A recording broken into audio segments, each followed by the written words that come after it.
Good day sa inyo mga katikti. Ngayon, papanoorin nyo kung paano natin i-reset yung luma na Cloud Phone 1 yung model mga katikti. So, tara, panoorin natin. Ito po yung ating Cloud Phone mga katiktik. Sina-charge lang natin at ipapakita ko sa inyo na siya po ay naka-pin code lock. So, antayin lang natin na magbukas siya mga katiktik. Kasi naglo-loading pa siya.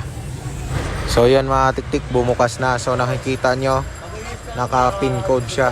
So tingnan nyo, palalapit ko, yan o. Nanghihingi siya ng pin code. Ayan. So okay naman po yung ano niya, touchscreen niya, okay lang lahat. In emergency ko lang, ayan siya. Medyo mahina kasi yung brightness niya sa cellphone kaya di makita. Kaya yun to, power off lang natin. At ang hard reset niya mga tiktik is i-hold lang natin yung ito pala yung ano niya, model na Cloud Phone 1. So ang hard reset nito mga tiktik is i-hold lang natin sabay ang power switch at saka yung volume down dito. Yan, hold lang natin at hintayin natin na lumabas yung Cloud Phone. At kapag lumabas na yung Cloud Phone, bitawan yung power switch.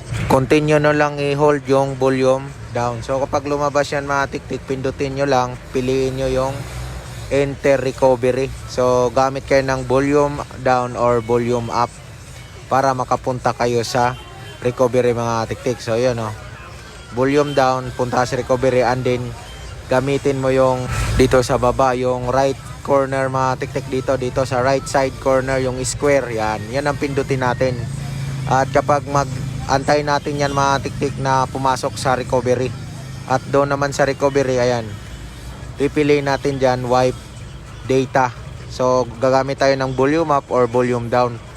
So pipiliin nyo wipe data factory reset, and then hindi yan gagana dito sa right side. Ang gamitin natin power switch, and then use volume down para yes, volume down, and then power switch is okay. So yun lang po mga tiktik. At pagkatapos nyan, piliin natin yung reboot. So 2 beses ko ginawa para sigurado, pero pwede naman isa lang. Yan, reboot natin, gamit lang tayo ng power switch.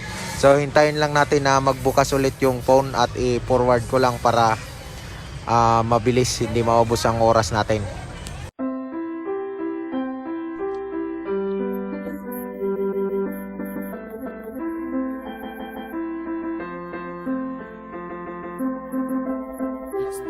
Set up nyo na lang yung phone mga tiktik. Just next and then skip.